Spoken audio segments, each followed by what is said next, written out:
Nuestra película de hoy empieza con un hombre que cuenta su historia. Dice que su olor era exactamente como el olor de la carne podrida, y que siempre intentaba cubrirlo con sus perfumes y fragancias caras. El rostro que tengo ahora mismo entre mis manos es el rostro de mi esposa, y lo extraño es que está vacío por dentro, como si fuera realmente una máscara.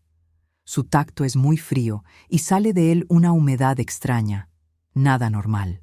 La mujer de la que hablo es Rona, la mujer con la que he vivido por más de 5 años, pero al final resultó ser alguien completamente diferente.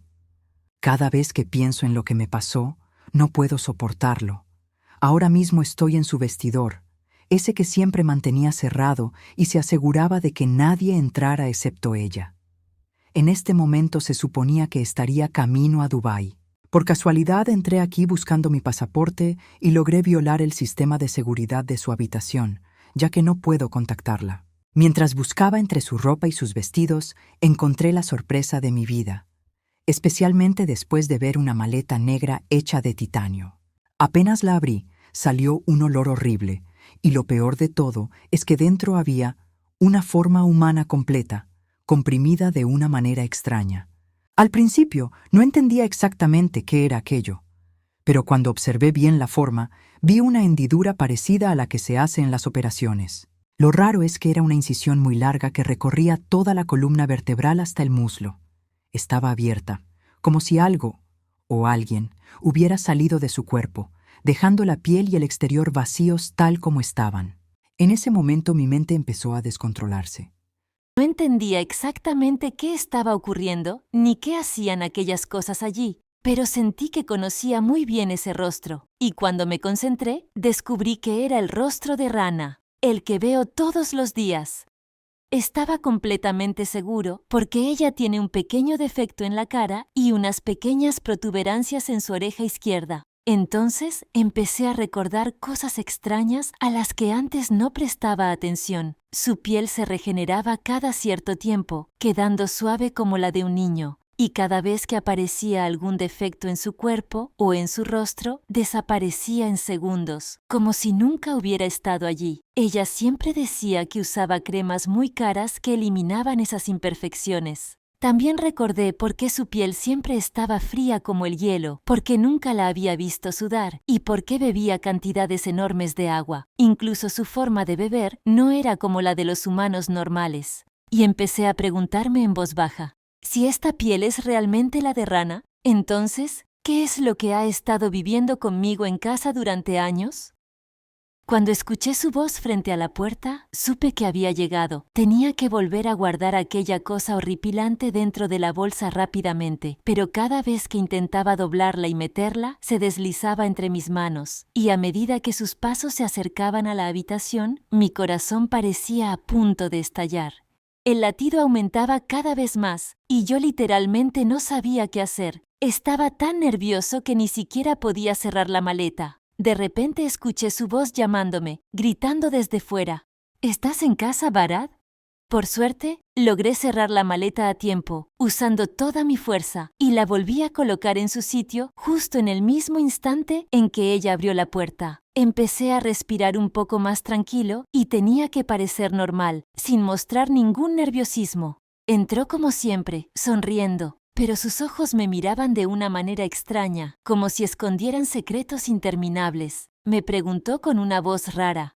«Quiero siento, puede ser tu Heri. ¿Qué estás haciendo aquí?» Y movió los hombros sin que se moviera ningún seájer de su cuerpo. Parecía una máquina. Luego dijo que su viaje había sido cancelado y que por eso decidió volver. Me preguntó otra vez. «¿Qué tú querís por Peria? ¿Qué haces aquí, Barad?» En ese momento yo estaba sudando de una forma exagerada por la tensión y el miedo y no sabía qué decirle, así que, obviamente, mentí y le dije que estaba buscando una corbata que había perdido. Ella empezó a mirar alrededor como si buscara algo específico, como si me estuviera inspeccionando. Se acercó mucho a mí e intentó calmarme, como si hubiera notado mi ansiedad. Por primera vez me fijé en detalles de su cara y de su cuello que antes nunca había notado. Algo se movía bajo su piel y la máscara que llevaba puesta no estaba bien ajustada esta vez. Sentí un miedo mucho mayor que antes, pero traté de mantenerme firme y no mostrar nada, aunque por dentro quería gritarle y alejarme inmediatamente. Cuando me fijé en sus ojos, vi en medio de ellos una especie de grieta negra diminuta que aparecía y desaparecía, y cuando parpadeaba, todo volvía a la normalidad. Y sin ninguna advertencia, su voz cambió de repente y me habló. Con un tono que escuchaba por primera vez en mi vida, una voz que no parecía humana en absoluto, me dijo con una dureza extraña: «No hace falta que mires tanto, y no me mires a los ojos de esa manera». En ese momento, el tiempo se detuvo para mí. No sabía cómo debía reaccionar ni qué hacer. Nos quedamos de pie, mirándonos fijamente durante mucho rato, en completo silencio. Yo estaba tan nervioso que me mordí la lengua sin darme cuenta y empecé a sangrar. En ese instante, ella retrocedió un poco, mirándome de la misma forma extraña, y caminó con un equilibrio perfecto, casi mecánico, como si fuera un robot, no un ser humano. Entonces sus ojos comenzaron a cambiar, tornándose de un azul helado como el hielo, y la grieta que había visto antes desapareció por completo. Sonrió de una manera inquietante y me dijo con voz alta: «¿Qué te pasa, Barad, cariño? ¿Por qué estás tan nervioso? ¿Pasó algo mientras yo no estaba? Mira, quiero que te relajes y no pienses en nada que te moleste». En ese momento sentí que estaba jugando con mi mente. Quería hacerme dudar de mí mismo. No podía ser que todo lo que vi fuera imaginación. Era obvio que escondía un secreto enorme. Y también que me había estado manipulando todos esos años. Sabía muy bien que si la enfrentaba con lo que descubrí, seguramente me mataría. Así que decidí jugar su mismo juego. Imité su sonrisa fría, fingí estar tranquilo y le dije: «Sí, estaba algo tenso y molesto por algunas cosas, pero en cuanto te vi, se me pasó todo». Entonces dijo: «Vamos abajo, que tengo mucha hambre».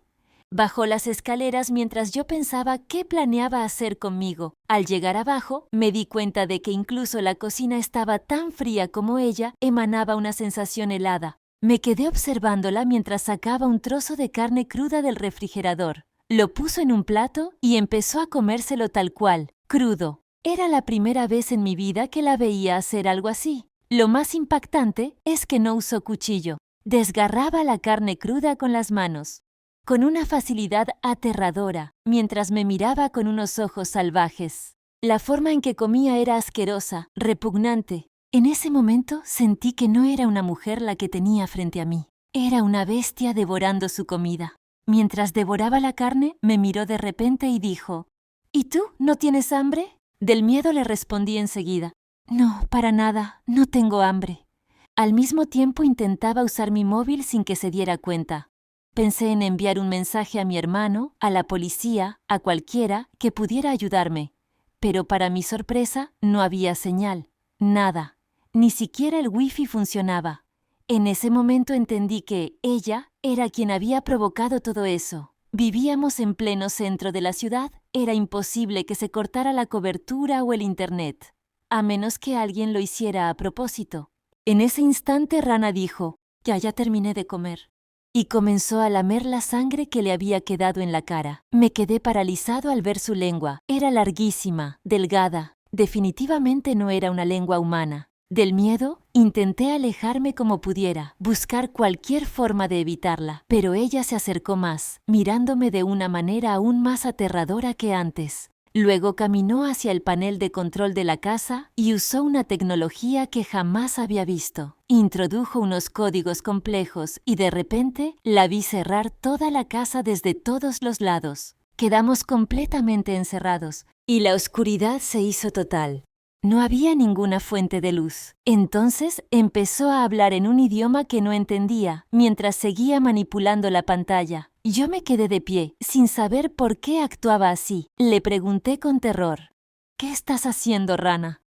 Ella respondió con toda calma: «Cancelaron mi viaje porque hay una alerta de seguridad en toda la ciudad. El gobierno ordenó que nadie entre ni salga de su casa, así que active el sistema de seguridad para asegurarnos de que estemos a salvo». Pero yo entendí perfectamente que no lo hacía para proteger la casa. Lo hacía para encerrarme con ella. Y ahí me encontré. Estábamos completamente aislados del mundo y yo no sabía qué hacer. Estaba atrapado por todos lados, sin ninguna salida por donde escapar. De repente, algo comenzó a temblar con fuerza en la habitación, y para mi horror, descubrí que lo que temblaba era ella misma. Como si fuera una máquina, todo ese temblor provenía desde dentro de su cuerpo. Puso sus manos sobre una parte específica de su cabeza, como si estuviera escuchando algo. Luego se alejó de mí, dándome la espalda, y el lugar entero quedó sumido en un silencio aterrador. Entonces empezó a mostrar su forma real, por completo, sin importarle si yo la veía como humana o no. Me habló con una frialdad escalofriante, con una voz que no era natural en absoluto, diciendo en voz alta: «La unidad 7 ha sufrido una brecha». Se quedó callada un rato, como si escuchara a alguien respondiéndole. Después dijo: «El humano Barad ha descubierto mi verdad. Barad está en peligro».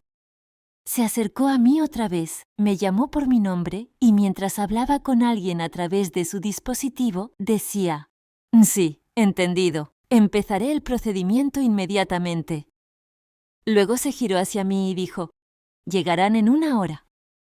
Yo no entendía nada. ¿Quiénes llegarían? ¿Qué significaba todo aquello? Esta vez me miró de una forma completamente distinta. Una mirada sin ninguna emoción humana. Se acercó más y me dijo: «Barad, ellos vienen a llevarte. Créeme, desearás que yo te hubiera matado antes, a menos que aceptes la oferta que voy a darte ahora». Y así termina la primera parte, sin saber si Barad aceptará su oferta, o si se irá con ellos y arriesgará su vida. ¿Podrá enfrentarse a la tecnología más avanzada del mundo o no? Si queréis ver la segunda parte, escribidlo en los comentarios. Y nos vemos en la continuación.